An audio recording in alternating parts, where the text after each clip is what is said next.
je vous assure que ce que le Seigneur m'a montré, la France ne contient pas ça. Il y a des âmes qui doivent être libérées à Paris. Amen. Les gens seront libérés. Je vous assure, il y aura des familles qui étaient divisées. Juste après ce concert-là, les choses vont s'arranger. Je suis en train de voir des filles, des femmes qui ont perdu la soif de Dieu se vendre.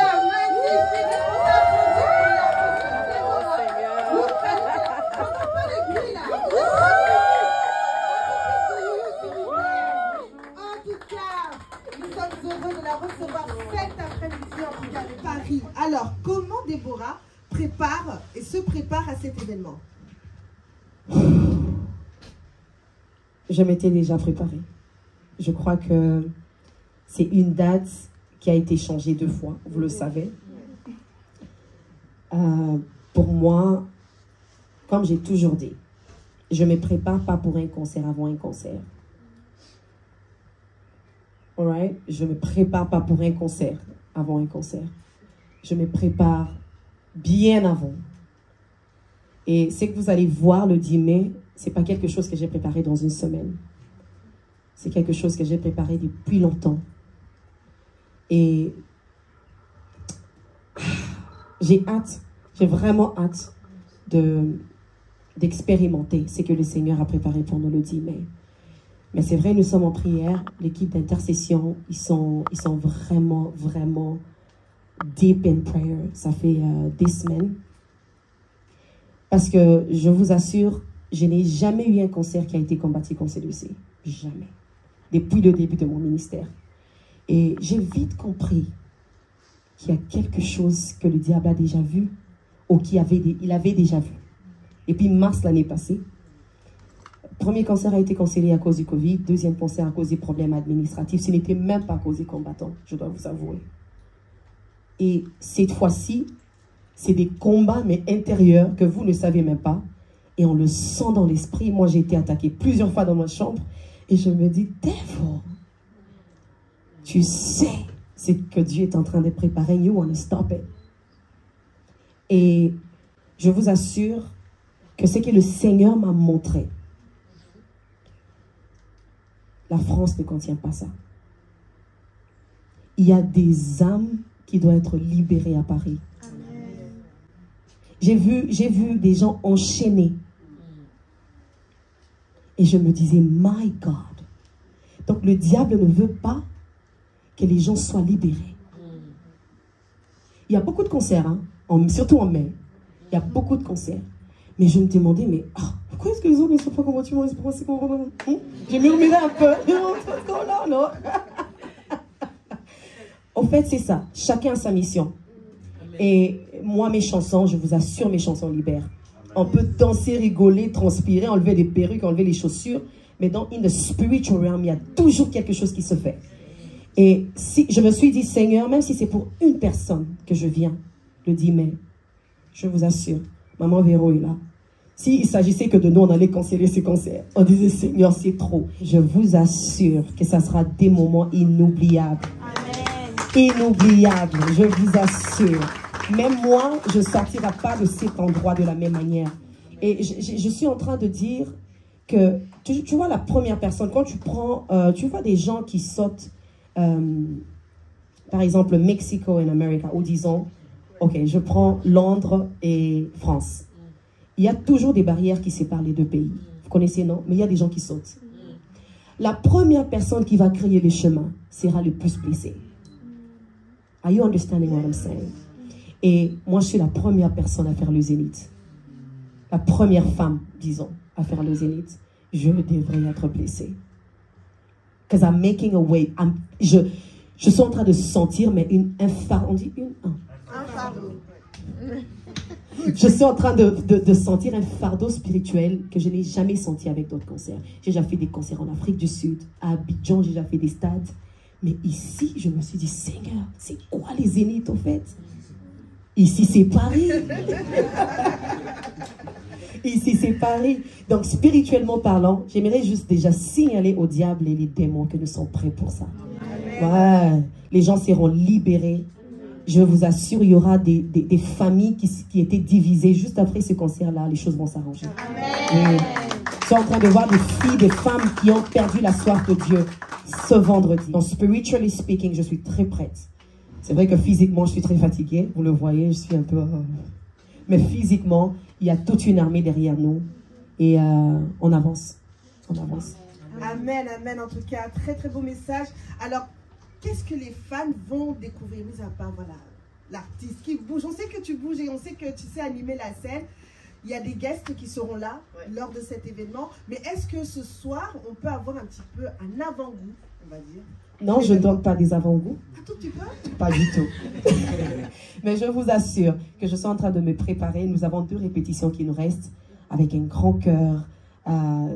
Je vous assure, les chœurs est merveilleux. Les chœurs que nous avons ici à Paris, si je pouvais, j'allais les prendre partout au monde. Non, les chœurs que j'ai, c'est magnifique.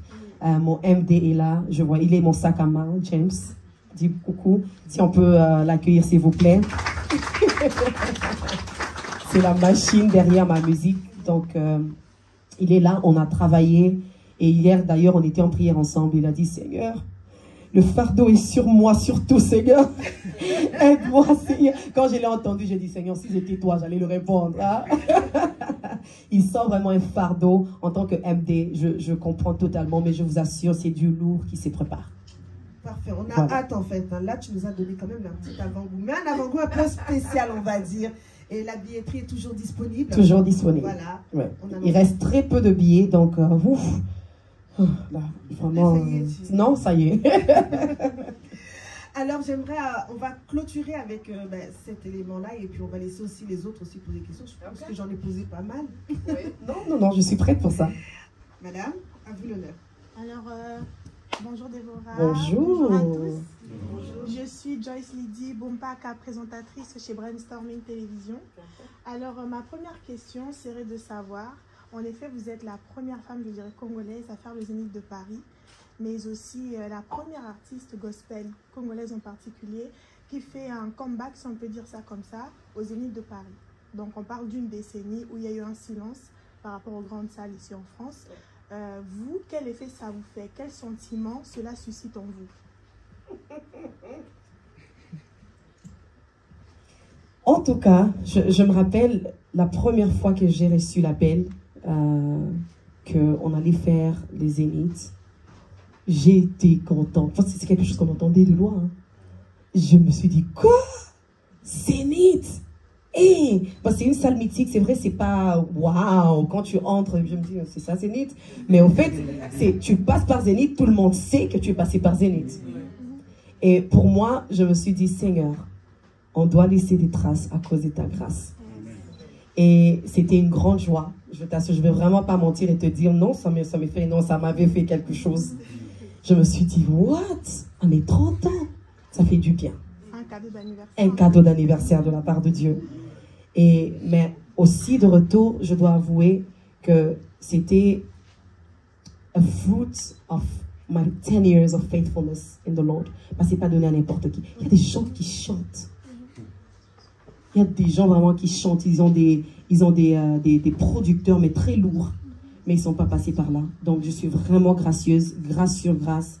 Et je bénis le Seigneur pour ça. Amen. Voilà. Et ma deuxième question, du coup, pour laisser la parole aux autres.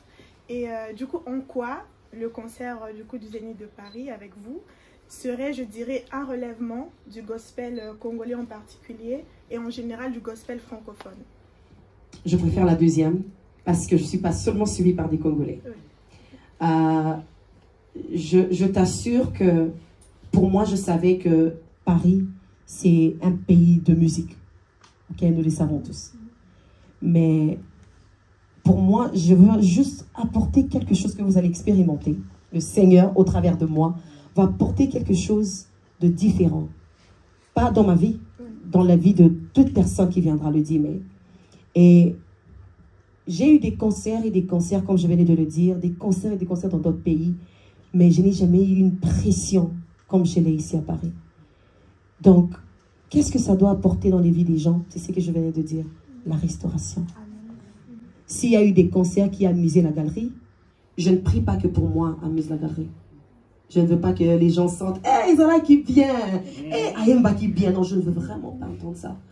Je veux entendre des choses comme, Seigneur, si je n'étais pas venu ici, j'allais me tuer. I've got suicidal spirit. Moi, j'ai eu des messages. Hein. Maman Déborah, moi, je ne pars pas dans des concerts. Mais le jour que je suis venue dans ton concert, j'ai été restaurée par l'esprit de suicide. Wow. J'ai failli me tuer la veille de ton concert. C'est une amie qui m'a donné un billet pour me dire, on part au concert de Déborah Local. Je me suis dit, après le concert, je pars me tuer. Mais j'ai été restaurée. Amen. Quand j'entends ça, je me dis, my God, je sais maintenant pourquoi je suis combattue. Amen. Et c'est pourquoi j'ai chanté combattu, mais jamais abattu.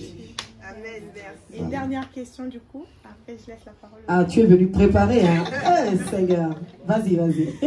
Alors j'aime bien poser cette question aux artistes parce que ça nous permet aussi de mieux vous connaître. Oui. Pour vous, quel est l'instrument qui vous permet de mieux vous exprimer lorsque vous exercez dans le ministère, du coup, dans le chant? Oh Seigneur. J'aime trois. Tu m'as dit quelle est. Donc, you want one? Yes, one, just one. Il n'y a pas moyen. The best. Sans la batterie, ça ne marche pas. Mes chansons sans batterie, imagine Tenda et Baba, ça ne marche pas sans batterie. Oui, aïe, aïe. Ça sera sans batterie, ça ne marche pas. Mais je dois avouer, le saxo. Le saxo, mais je ne peux pas aussi m'exprimer juste avec le saxo. Bon, les trois alors, comme ça on a un keyboard, drums and saxophone. Merci, on t'appelle. Merci. Alors, la prochaine personne, mademoiselle. Bonjour Déborah. Bonjour. Je suis Bérékia de Brainstorming également. Ok. Ma question est celle de savoir, en 10 ans seulement, nous avons pu vous découvrir en tant qu'auteur, compositrice, prédicatrice même. On a découvert tellement de facettes de vous. Et ma question est de savoir où est-ce que vous vous voyez dans les 10 prochaines années?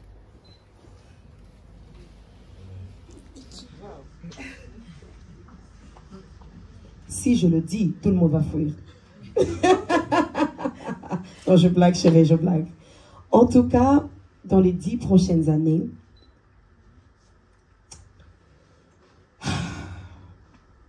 non, je ne peux pas dire ça. Je suis en train de calculer, hein. C'est pas tout qu'on dit, hein, vous savez. C'est pas tout qu'on dit. Et j'aimerais d'ailleurs encourager, de fois être discrète, c'est bien. Parce que quand tu le dis, le diable s'y prépare en conséquence. Donc, je t'assure, si je te dis, je serai plus combattu que maintenant. Parce que je ne suis même pas à moitié de là où le Seigneur m'amène. Donc, je préfère te dire que je me vois grande. Je me vois une femme qui tient des conférences.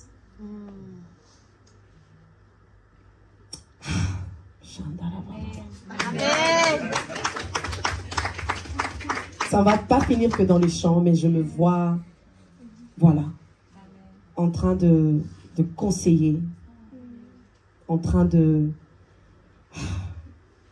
marriage counseling, parce que moi j'aime beaucoup le mariage. Je suis amoureuse, permettez-moi, je suis amoureuse. J'aime beaucoup le mariage et pour moi, je suis consciente que la famille est combattue on a daily basis. Je suis très consciente. Et je me vois dans 10 ans. Je ne sais pas si I'm gonna be counselor. On dit ça en anglais. Conseillère. Conseillère, counselor. Oui, oui, conseillère. Counselor de famille. Mais je m'arrête par là parce que je t'assure. Merci. Je suis très très combattue. Merci pour cette question. Alors, est-ce qu'il y a d'autres personnes, même de ce côté-là, puisque ça commence là-bas, là? Alors, moi je m'appelle Audrey, je suis du Media Tribe Urban Gospel. Et donc du coup ma première question, si vous me permettez, le choix des guests pour le concert. Pourquoi avoir sélectionné uniquement des ambassadeurs Madjabou? Est-ce que c'est le fruit d'une conviction au même titre qu'une collaboration musicale? Une très bonne question. Très bonne question. Quand j'ai chanté avec Pasteur Lode, Jésus tu es puissant, Madjabou n'existait pas. Et je dois avouer que quand j'ai chanté avec la sœur Rosny, on était tous deux ambassadrices. Mais si je les ai invitées, okay, c'est parce qu'on a des chansons ensemble. Si j'avais une chanson avec je ne sais pas qui, ils auraient, et s'ils étaient à Paris, on allait le faire. Donc ça n'a rien à voir avec Madjabou. Rien, même si c'est avec Madjabou, ça fait quoi? On est famille, n'est-ce pas? D'ailleurs, c'est mieux même que c'est eux. Mais je t'assure, ma chérie, ça n'a rien à voir. Je les ai invités parce qu'on a des featuring ensemble, des featuring qui sont vraiment aimés. Et j'ai voulu le faire encore avec eux. Donc c'est ça.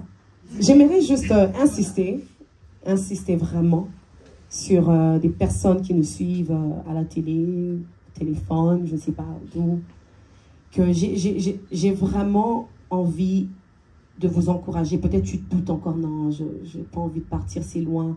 J'ai eu vraiment des gens qui ont acheté des billets, qui viennent de Bruxelles, qui viennent d'Hollande, qui viennent de Suisse. J'ai eu toute une famille qui vient des États-Unis. J'ai des gens qui viennent de Kinshasa, des gens qui viennent de Londres, tout un groupe qui vient de Londres. Si tu es ici à Paris, s'il te plaît, ne manque pas ce moment. Il y a des choses qui ne se font qu'une seule fois. La femme à la paire du sang, elle avait que cette opportunité-là. Elle s'est dit, si seulement je peux toucher, je serai guérie. Et pour moi, je me dis, viens déterminer qu'après cette soirée-là, ta vie changera. Je ne te présente pas Déborah, mais je te présente le Dieu des Déborah, qui a fait tant de choses dans ma vie. Et je vous assure que le vendredi, ça sera des moments inoubliables pour tout le monde. Et je disais, d'ailleurs, c'était pour rire, ne venez pas avec vos perruques. Parce que je vais vous dire d'enlever, même moi je vais enlever. Ça sera chaud spirituellement, ça sera chaud physique, parce qu'on va danser comme jamais auparavant. Je vous invite massivement. Si tu es en train de douter, s'il te plaît, prends ton billet. Tu ne vas pas regretter. Même si tu n'es pas chrétien, même si tu es musulman, même si tu es je ne sais pas d'où, ok? Peu importe ta croyance, viens rejoindre ce jour-là. Je t'assure, ça te fera du bien. Que Dieu vous bénisse. Amen. Est-ce qu'on peut applaudir pour l'artiste, pour ce mot? En tout cas, nous avons été vraiment bénis. Merci à toi, maman Déborah. Merci aussi à d'avoir toute reçu. l'équipe qui t'accompagne, parce que tu n'es pas venu seul, tu es venu avec ton équipe, ton époux ici. On vous remercie aussi, parce que derrière Déborah, il y a une équipe forte. En tout cas, on vous remercie et soyez bénis.